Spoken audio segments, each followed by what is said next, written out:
Friend, जब हम किसी मोटर की बाइंडिंग को कट करते हैं तो उसकी जो बाइंडिंग होती है वो कभी कभी एक तार से बाइंडिंग होती है, कभी 2 से होती है, कभी 3 तार से होती है, तो उसकी हमें टन्स गिनने में काफ़ी दिक्कत होती है। तो आज हम ये देखेंगे कि मोटर की टन्स को किस तरह से कैलकुलेट करते हैं। तो ये हमारे पास एक मोटर की कॉइल, तो इसकी टन्स हम किस तरह से गिनेंगे। तो मान लीजिए कि मोटर की बाइंडिंग एक तार से है तो सिंपली हम गिन लेते हैं 1 2 3 4 इस तरह से। लेकिन अगर मोटर की कॉइल 2 तार से बाइंडिंग है, जैसे कि ये जो कॉइल है वो 2 तार से बाइंडिंग है, तो इसकी टन्स को हम किस तरह से कैलकुलेट करेंगे। इसको 2 तरह से कैलकुलेट कर सकते हैं, या तो हम सिंपली गिन लेंगे, जैसे कि मैं पहले सिंपली दिखा देता हूँ। 1 2 3 4 5 6 7 8 9 10 11 12 13 14 15 16 17 18 19 20 21 22 23 24 25 26 27 28 29 30 31 32 33 34 35 36 37 38 39 40 41 42 43 44 45 46 47 48 49 50 51 52 53 54 55 56 57 58 59 60 61 62 63 64 65 66 67 68 69 70 71 72 73 74 75 76 77 78 79 80 81 82 83 84 85 86 87 88 89 90 91 92 93 94 95 96 97 98 99 100 100 का निशान लगा देते हैं, ठीक है, स्टार्ट कर देते हैं। और 1 2 3 4 5 6 7 8 9 10। यहाँ पर ये जो है मोटर कॉइल 2 तार से बनी है, तो यहाँ पर जोड़ा ही आएगा। ऐसा नहीं होगा कि इसमें 109 या 111 आ जाएंगे। इसके अंदर 110 टन से 2 तार से इसकी बाइंडिंग है। तो इसको हम किस तरह से कैलकुलेट करेंगे। जब ये 2 तार से है तो ये 110 टन से 2 तार से है, तो इसका जो आंसर आ जाएगा वो 55 टन इसके अंदर हम कैलकुलेट कर लेंगे, ठीक है। ये 55 टन है। लेकिन इसको हम दूसरे तरह से किस तरह से गिनेंगे, थोड़ा सा टिपिकल हो सकता है। जैसे कि ये 2 तार से है तो इस तरह से गिनेंगे। 2 तारों को एक साथ लेंगे, 1 2 3 4 5 6 7। यहाँ पर हम जोड़े कैलकुलेट करेंगे, ठीक है। इस तरह से हमने 2 तार को एक तार गिनेंगे तो ये 55 टन हो जाएंगी, ठीक है। या फिर हम सिंगल करके गिनेंगे तो ये 110 है, तो 110 बटे 2 तार से है तो ये हो जाएंगे। अगर मान लीजिए कि ये 3 तार से होती, फिलहाल ये 3 तार से है नहीं, तो इसको हम 3 तार से बना लेते हैं। मान लीजिए कि ये जो कॉइल है ये 3 तार से बाइंडिंग है, ठीक है। तो ये हमने 3 तार से बना दी है। तो इसको हम किस तरह से कैलकुलेट करते हैं, या तो हम सिंपली इस तरह से कर सकते हैं। 3 तार को एक साथ लेंगे, 1 टन गिन लेंगे इसको, फिर इसको 2 टन गिन लेंगे 3 तार लेकर के, फिर तीसरे दोबारा से 3 तार लेके 1 टन गिन लेंगे, 3 टन हो गई, और फिर ये 4 टन हो गई, और फिर ये 5 टन हो गई, फिर ये 6 टन हो गई। इस तरह से 3 करके गिनेंगे तो काफ़ी दिक्कत हो जाएगी। तो इसको हम फिर सिंपली इस तरह से गिनेंगे जिस तरह से हमने सबसे पहले गिनी थी।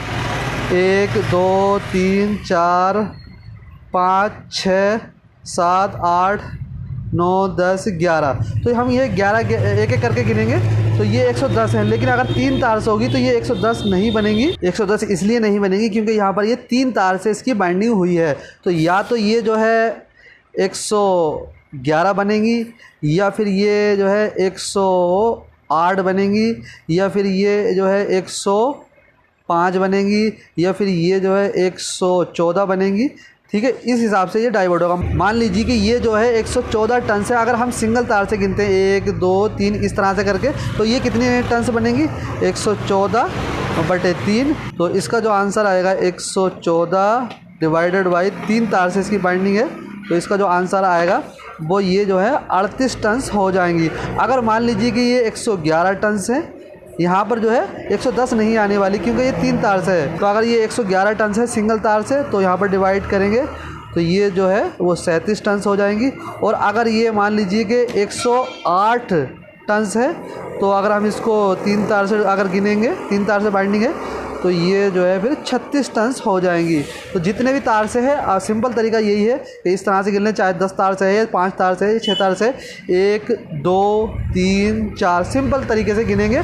और उसके बाद जितनी टोटल टन्स आ जाएंगी 120 टन्स आ गई। मान लीजिए कि 3 तार से है ये, तो 3 जगह डिवाइड कर देंगे तो ये जो है वो 40 टन्स हो जाएंगी। 3 चौके 12 40 टन ये हो जाएंगे। तो इस वीडियो के लिए एक भाई की काफ़ी दिनों से रिक्वेस्ट थी कि सर काफ़ी तार होते हैं तो हम गिनने में कंफ्यूज हो जाते हैं। मान लीजिए कि अगर इस कॉइल के अंदर जो मान लीजिए कि हम कितने भी तार ले लेते हैं, इतने तार से ये जो है कॉइल की बाइंडिंग हुई है। तो अभी देख लेते हैं कितने तार हम डाल रहे हैं।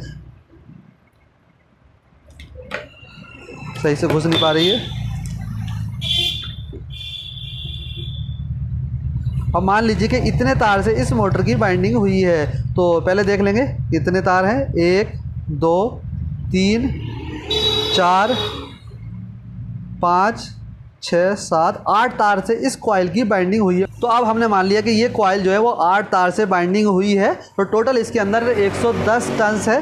तो इसका आंसर क्या आएगा, 110/8। अब देखते हैं सीधा सीधा आएगा या नहीं है, क्योंकि ऊपर नीचे हो सकता है। तो यहाँ पर 110/8, तो ये 13.75 टन्स आई हैं। तो यहाँ पर हम फिलहाल ऐसे लिख देते हैं 13.75। लेकिन जब 8 तार से होगी तो 110 नहीं आएंगी, कितनी आएंगी, या तो अगर हम 13 करते हैं 13 गुणा 8, तो या तो फिर इसमें 104 टन्स होंगी बटे 8, या फिर जो है 8 गुणा 14 112 टन्स होंगी। 112 का आंसर सही आ जाएगा। तो यहाँ पर 104 बटे कर लेते हैं, 104/8, तो ये हो जाएगा, इसका आंसर आ जाएगा 13, और ये जो है इस 112/8 बराबर हो जाएगा 14। तो मेरा कहने का मतलब ये है कि अगर 8 तार से है तो 110 नहीं आएंगी। क्यों? क्योंकि 13.75 यानी कि पौने 14 टन तो होती नहीं है, या तो ये जो है 112 होंगे। क्योंकि अगर 3 तार से किसी मोटर की बाइंडिंग की जा रही है तो उसको हम अगर गुणा करेंगे, मान लीजिए कि 4 टन्स डालनी, 3 चौके 12, तो ये 12 टन्स होंगी। अब इसमें 13 टन्स तो हो नहीं सकती। अगर हम 13 को कैलकुलेट करें 3 से, तो यहाँ पर तो फिर आंसर आ जाएगा 3 चौके 12, 1 बचा, और 3 9। तो इस तरह से टन्स तो कोई भी होती नहीं है। तो इसलिए अगर मोटर के अंदर जो है, यहाँ पर सीधा समझाया मैंने, आपको बताया भी कि अगर मोटर के अंदर 2 तार से बाइंडिंग है तो जोड़ा होगा, सिंगल नहीं हो सकता। 11 नहीं हो सकते, 13 नहीं हो सकते, 15 नहीं हो सकते, 17 नहीं हो सकते।